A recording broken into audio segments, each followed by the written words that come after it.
Humans are capable of horrendous feats that defy logical comprehension.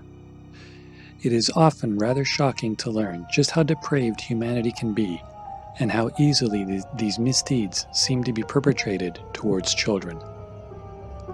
It is disturbing to see photos of crime scenes where you can clearly see images of children's toys or clothes, making you cringe at the thought of just how these objects got there in the first place. So here is a list of the most true crimes committed that involved a child's toy in one way or another. There is an old saying that if you really want something, you should go out and get it. A 43-year-old man named Gonzalo Carreño Nieto put that axiom to the test when he used a toy hand grenade to commandeer a Boeing 727 during a Colombian flight from Medellin to Bogota. Nieto claimed that he had been diagnosed with a terminal illness and needed $100,000 in order to settle down in Cuba to live out his remaining days. Showing the passengers and pilot the hand grenade, Nieto claimed he would blow up the plane if they did not listen to his demands. The pilot, Luis Eduardo Gutierrez, who probably deals with grenade-toting madmen all the time, was extremely calm and even gave Nieto advice on what to do next. After freeing the 130 passengers, Nieto commanded the pilot to fly to Panama and Aruba to collect the money. Gutierrez told Nieto that Cartagena would be more likely to have the money he sought, and Nieto agreed to finally allow the plane to land after a 12-hour flight. Once the plane landed, Nieto jumped out a rear exit and disappeared into the night. In the early hours of the next morning, Colombian Navy personnel found Nieto hiding in a swamp near the airport. It is uncertain how Nieto intended to get away with the act. However, officials have noted that he suffered from drug addiction and mental anguish after spending time in prison. So it's one thing to convince people that a toy grenade is an actual weapon. It is quite another to convince them that a stuffed animal is one. That minor hurdle did not deter Andre Lynn Jeffers from attempting to rob a gas station with one in Yavapai County, Arizona. In retelling the story to the police, the clerk stated that Jeffers strolled into the station claiming she had a bomb under her sweater and wanted money. The clerk, noticing the lumpy object under Jeffers' garment, refused her request by stating the safe could not be opened just before closing time. Jeffers grew angry and stated she would blow up the gas station if the clerk did not comply. Grabbing a bag from behind the counter, Jeffers commanded the clerk to fill the bag with money. The clerk, like a stone guardian, stood his ground and remained completely indifferent to the crazed woman's demands. Accepting defeat, Jeffers evacuated the premise, but was apprehended shortly after at her home, thanks to the quick thinking of the clerk, who saw Jeffers' license plate as she fled. While in police custody, Jeffers admitted to the robbery, as if they needed a confession, and revealed that the bomb she carried was actually a stuffed toy penguin. While in most cases of toy gun crimes, the suspect is attempting to fool others into believing they have the real thing and intend on using it. In certain cases, it is not the toy itself that is the danger, but rather how the individual has modified it. On Fourth Road Bridge, a 35-year-old toll booth operator named Linda MacArthur was attacked by a brown-haired man wielding a water gun filled with an unknown solvent during a routine transaction. The suspect was in a blue van that was driven by an unidentified blonde-haired man who was receiving change from MacArthur at the time of the incident. According to MacArthur, the brown-haired man leaned over the driver and shot a blast of solvent from a water gun that hit her directly in the eyes. As the van rolled away, MacArthur was left dazed as her eyes began burning from the unknown liquid. She hastily called for help from the bridge operator and was immediately taken to the hospital. The responding police officer believed that the incident was an isolated prank gone wrong. However, due to the incident, the security on the bridge has been significantly tightened to prevent future attacks. Although the incident frightened Linda MacArthur to her core, she did not suffer any permanent damage to her eyesight. In what appears to be a rather disturbing trend, several costume characters have been conducting inappropriate behavior in New York City's Times Square. Not wanting to break that cycle, 44-year-old Jose Vasquez, dressed as Woody from the movie Toy Story, decided his costume gave him special privileges than most. So as the lone sheriff in his own perverted mind, Vasquez began groping and assaulting multiple women during his numerous outings. Police were tipped off by the victims and sent a pair of undercover detectives to apprehend Vasquez. The detectives found Vasquez parading around in his standard Woody attire, and despite his status as sheriff, he was promptly arrested. He was charged with multiple counts of sexual misconduct and is most assuredly banned from participating in any further Woody public appearances. As discussed right from the beginning, humanity is capable of deplorable behavior, and it's even more unacceptable when there are children involved. Despite how heinous child-related crimes, people still commit severely disturbing acts against our most vulnerable societal members. Raquel and Martin Barreras could easily win the Worst Parents Award for their deadly, inconsistent method of raising children. While the couple treated their other 4 children in a seemingly appropriate manner, they did not care much for their 5th child, 3-year-old Roman Barreras. Raquel, who had a history of drug-related crimes, had her children taken away at one point. However, the court deemed her husband, Martin Barreras, capable of raising them. Now in their father's custody, the couple resumed their abusive ways, which eventually led to the death of their youngest son. According to court records, Roman was forced to stay in a separate building behind the house and was not allowed to eat with the other children.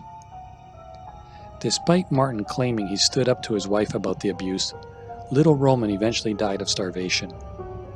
Instead of alerting authorities and holding a funeral, the couple simply dumped their son's body into a toy chest and left it in the backyard.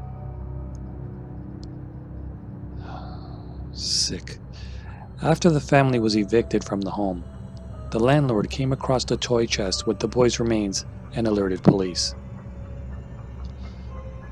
Raquel was charged with first-degree murder and child abuse, while Martin was only charged with child abuse. How? I have no idea. Just goes to show you how wrong things are in this world. Not just with the people, but the punishment. Let's move on. We interrupt this program to bring you a very special news bulletin. If you like this video, don't forget to subscribe and hit that like button. Alright, let's go on. Stupid is as stupid does. While it may be idiotic to rob even a single store using a toy gun, some people take it to the next level of stupidity by going on a robbing spree with one. 34-year-old Amy Zielinski began her pointless endeavor at a BP Almaco station one particular Sunday. Police stated Zielinski walked in with what appeared to be a handgun and successfully robbed the station before fleeing in a red Pontiac. Feeling confident from her latest crime, Zielinski wanted to tempt fate a second time, and 15 minutes later, she was at it again. The victim this time? A humble pecan vendor stationed outside a barber shop. Zielinski ran up to the vendor and postured that she had a gun in her pants by grabbing her waistband. Demanding money, Zielinski took the wallet of the vendor, only to throw it back once she realized it was empty. Zielinski again fled the scene in the red Pontiac. Before the police could even finish interviewing the second victim, there was a report of a woman attempting to rob a variety store. According to reports, Zelinsky walked into the store and asked for cigarettes. Just as the clerk reached for the packs, Zelinsky lifted her shirt to reveal her waistband and demanded all the cash. The clerk, who did not see a gun, refused her request until Zelinsky fled the scene. An officer on patrol spotted the Pontiac later the very same day and pulled Zelinsky over. In the car, officers found the toy gun that she had used and ushered her off to jail. Amy Zelinsky was charged with armed robbery and 2 counts of attempted robbery. Moron. Sexual crimes fall under a sickeningly number of varieties, from assault to molestation to rape, with each case more heinous than the last. While we have an ordered system for labeling these offenders, there is simply no class that can hold the sexual misconduct of Edwin Toberkta. The 35-year-old has been caught committing sexual acts with inflatable items not once, not even twice, 4 separate times. The first incident recorded was in 2002, when Toberkta was caught performing what appeared to be an intercourse with an inflatable pumpkin. In 2011, Toberkta began an odd relationship with a neighbor's small pink pool raft and was later caught pleasuring himself with the raft in an alley. In 2013, Toberkta was caught yet again with the same pink raft. Only this time he was charged with public indecency due to the presence of children during the offense. His latest sexual escapade occurred in 2014, when he was found in a moment of passion with, yep, you guessed it, a pool raft, possibly the same one, by the side of a public road. When Toberkta was arrested, the police went through normal procedure and took a standard mugshot. In the photo, one can clearly see the print on Toberkta's shirt, which appropriately states, "I'm out of my mind. Please leave a message." The owner of a toy shop, 85-year-old William Bill Filippi, may have used his status as a toy peddler to seduce a young girl while she was within his shop. The girl, an 11-year-old resident of Hermiston, held on to the devastating secret for more than a year before reporting the incident. According to reports, the event occurred late 2009 at Filippi's store, Toys and More, where he allegedly had intercourse with the victim. When news broke to the community, there were mixed emotions about the supposedly nice Bill Filippi. A few residents claimed he was wrongly accused and that the incident was simply a misinterpretation of events, while others who worked in the stores near the toy store claimed that Filippi had committed similar acts before the specific incident and were not at all surprised he had been arrested. Regardless of the truth, residents in the area state they will not be visiting the store anytime in the future. Filippi was charged with 5 counts of sexual abuse and 2 counts of penetration. Who cares about the store? Did you not hit the thumbs up button yet? Okay, click the thumbs down button. Click something. This one I remember very, very clearly, unfortunately. It takes a special type of person to want to prey on others, but it is an entirely different kind of horrible when the victims are children. 51-year-old David Rennie, who was the executive director for a Salvation Army warehouse in Toronto, where they housed a number of donated goods. Over the course of 2 years, Rennie was able to steal over 100,000 items from the warehouse. During the investigation, the police located a warehouse north of Toronto that was filled with nearly 150 pallets that contained toys and baby furniture. Immediately following the incident, the spokesman for the Salvation Army stated that Rennie was fired and the goods had been recovered just in time for the holidays. Rennie had stolen over $2 million in toys and used his status to keep the thefts hidden during the entire 2-year robbery. It was later revealed that Rene's girlfriend, Xiao Diane Wang, was also involved in the heinous act and was arrested. Pending a court hearing, Rene was charged with possession of stolen merchandise, breach in confidence, and outright theft, while Wang was charged with conspiracy to commit a crime and possession of money used in a crime. Florida has become known as a place with rather bizarre news stories and cases of human beings behaving well beyond the realm of normality. For Jason Lee Vickery, it was just another day when he decided to break into a random house in St. Augustine to, shall we say, pleasure himself.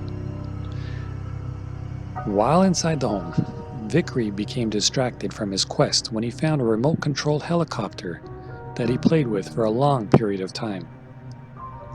Apparently, all that playing made Vickery hungry as he proceeded to eat a salad that he had evidently brought with him. With a full belly, Vickery decided it was time to do the deed and proceeded to the second-floor bathroom. In the midst of self-exploration, Vickery heard the sound of voices coming from outside of the house. Waiting in the backyard were deputies who had been called in on a disturbance in the area. Vickery had apparently brought more than just a salad, as the deputies found marijuana, chewing tobacco, a towel, and a wig within his possession. Jason Lee Vickery was caught with the crime of theft as well as larceny. Talk about being caught with your pants down, dumbass. Alright, so I hope you all enjoyed this list. Wacky, crazy, I know, all of the above and then some. I want to thank each and every one of you for coming on by. And again, if you're new here, don't forget to subscribe. And I would appreciate it if you do smash that like button. That's all I ask in return. I will keep producing this kind of content daily. For now, as always, peace and love. Peace and love. Mavaka Guy here, saying stay safe, stay strong, stay out of trouble. Don't be like one of these tools. Just be yourself, which hopefully is not a tool. Talk to y'all later. Mavaka Guy. Out.